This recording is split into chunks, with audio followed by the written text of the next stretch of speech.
C'est du grand spectacle qui attend le public de la médiathèque de Frémin-Merlebach. Beauté, élégance, talent, ce sont des personnalités accomplies qui vont faire le show pendant plus de 5 heures pour permettre au jury de désigner Miss Forbach 2017 et attribuer de nombreux autres titres dans différentes catégories.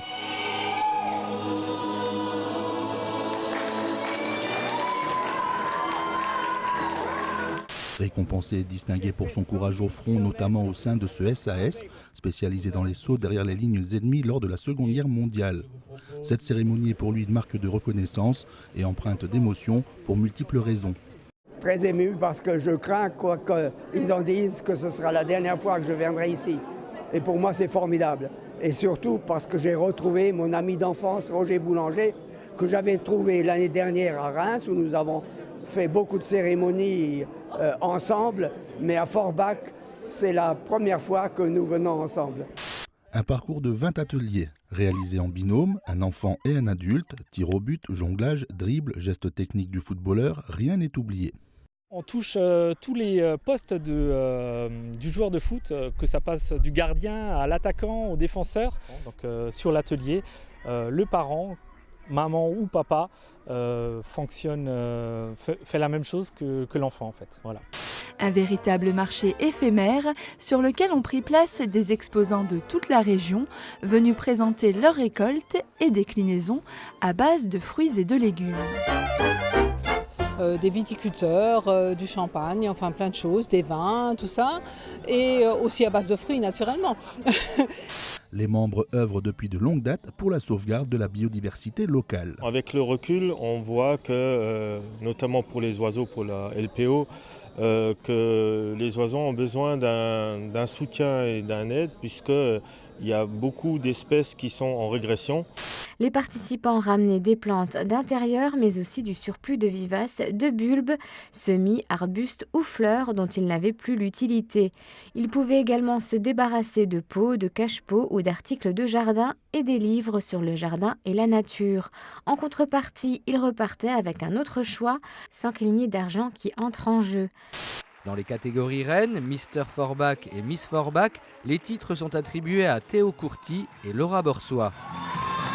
Je voulais me prouver à moi-même que j'étais bien comme j'étais, parce que moi je crois profondément que la beauté, c'est pas simplement le physique, loin de là, c'est une harmonie cœur, corps et esprit. Et voilà, je suis très fier d'être élu Mr Forbach. Et puis c'est la surprise de la soirée, puisque celle-ci se déroule exceptionnellement à Frémin-Merlebach. La Fashion Models Academy a décidé de relancer l'élection de Miss Frémin-Merlebach, dont la dernière remonte à 1995. Et c'est très similaire qui obtient le titre et qui devient la nouvelle ambassadrice de la ville. Chez les marionnettes, c'est l'effervescence. Dans leur circonscription, on va enfin connaître les résultats du premier tour qui va départager les différents candidats au poste de député des marionnettes. Comme partout, la campagne a été ponctuée de promesses. Votez pour moi et vous mangerez de la tarte aux pommes tous les jours. Organisée par la FDSEA, cette rencontre a pour but de rappeler aux candidats qu'il ne faut pas laisser de côté l'agriculture. L'agriculture est souvent mise à l'index et donc d'avoir un échange avec l'ensemble des candidats, même les candidats qui ne partagent pas notre vision de l'agriculture, c'est enrichissant pour tout le monde. Les candidats ont également pu s'exprimer, ils ont communiqué leurs idées et solutions. Des actions similaires auront lieu dans toute la Moselle afin d'établir un premier contact avec l'ensemble des candidats. Le bio plébiscité, mais la production est en danger. Dans le Grand Est, le plafond de 2000 fermes en production bio va être dépassé. Problème, elle ne peut se passer des aides européennes promises. Certains ont reçu des acomptes, d'autres quasiment rien. Et les enveloppes prévues entre 2017 et 2020 se réduisent comme peau de chagrin. Rennes et ses boîtes aux lettres connectées. C'est bien à Woustviller qu'est née une boîte aux lettres intelligente et connectée. L'entreprise s'adapte, anticipe et se faufile dans un créneau nouveau et ça marche. 60 commandes sont en cours. 10 km à pied, ça use les souliers et ouvre l'appétit. Les marches gourmandes de Grunewiller et Blitzgerswiller ont le vent en poupe. La formule est séduisante, avancer par petites étapes, savourer une gourmandise, admirer la nature et apprécier le contact des autres. Pendant une demi-heure, ce sont André et Dominique qui vont s'occuper des cigognos. Un court moment qui va les marquer à vie.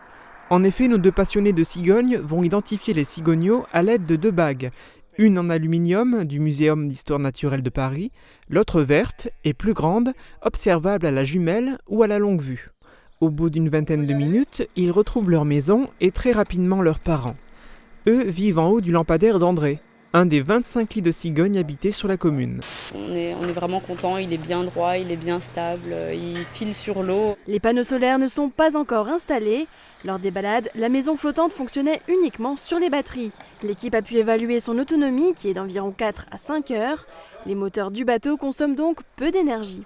Petite anecdote intéressante, on avait une machine à café à bord là, lors du dernier voyage jeudi dernier et la machine à café en fait consomme plus que les moteurs. Le festival REM gagne chaque année en notoriété. Rock et blues transfrontaliers ont investi la place du château de Rémelfin. Chaque année, les groupes sont nombreux à vouloir participer, mais ils n'auront été que 5 à se succéder sur les 2 scènes. Des lycéens de l'institution Sainte-Chrétienne ont accueilli leurs homologues suédois, portugais, polonais et allemands. Ils ont mené plusieurs activités avant de visiter le Parlement européen. Pour ces 3 séances de dédicaces, Pierre Ménès a choisi Lens, Marseille et Sarreguemines. Le célèbre journaliste sportif a présenté son ouvrage « Deuxième mi-temps », dans lequel il raconte son combat contre la maladie.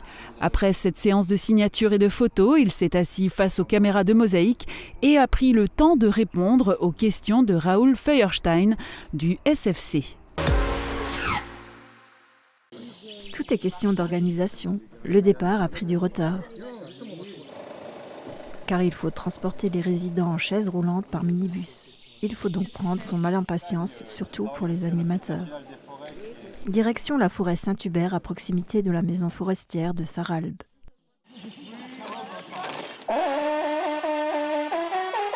Promenade rythmée au corps de chasse. Une fanfare de circonstance avec Dominique, sonneur de trompe. Dominique, passionné de cigogne, s'est changé pour l'occasion en invité de chasse. Dans la peau du sonneur de trompe, il reste fidèle aux traditions. À chaque circonstance de la chasse, il y a une fanfare bien spécifique. C'est-à-dire le matin, il y a le réveil. Pendant toute la journée, l'arrivée au rendez-vous, le départ du rendez-vous, la sortie du chenil pour le matin pour les chiens, le changement de forêt quand on passe d'une forêt à l'autre, la sortie de l'eau, le ballot quand les animaux vont dans l'eau, ou alors l'après-midi, puis le soir, la fin de la chasse. Il y a toute la journée est gérée comme ça avec des fanfares. Les résidents et les animateurs parcourent dans la joie et la bonne humeur les chemins carrossables et accessibles aux chaises roulantes.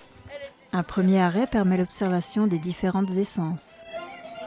Monsieur Lucas, agent de l'Office national des forêts, donne ensuite des explications sur les différents bois de serre. Le chevreuil, donc avec des bois, on parle de bois et on ne parle pas de cornes. Les cornes, en fait, ça reste sur la tête de l'animal, les cornes des vaches qui restent sur l'animal. Pour les chevreuils, les cerfs ou les daims, donc on parle de bois. Donc ces bois-là tombent en fait chaque année. Dans le temps, il y avait des cerfs qui descendaient depuis la petite pierre. Là, il n'y en a qu'un, mais naturellement, il y en a 2 sur la tête. Pareil, qui tombent tous les ans. Donc ça repousse, ça tombe et ça repousse tous les ans. On dit en fait qu'ils jettent ces bois. Le contact direct avec la nature et les invités du jour ont permis aux résidents de se libérer et de s'exprimer dans la joie. Certains n'ont pas hésité à chantonner avec l'accordéoniste qui les attendait sur place. D'abord, si on veut protéger l'environnement, il faut d'abord le connaître. Donc souvent l'environnement proche est méconnu par nos concitoyens. Donc on essaye d'organiser le maximum de sorties pour montrer la richesse de notre patrimoine naturel.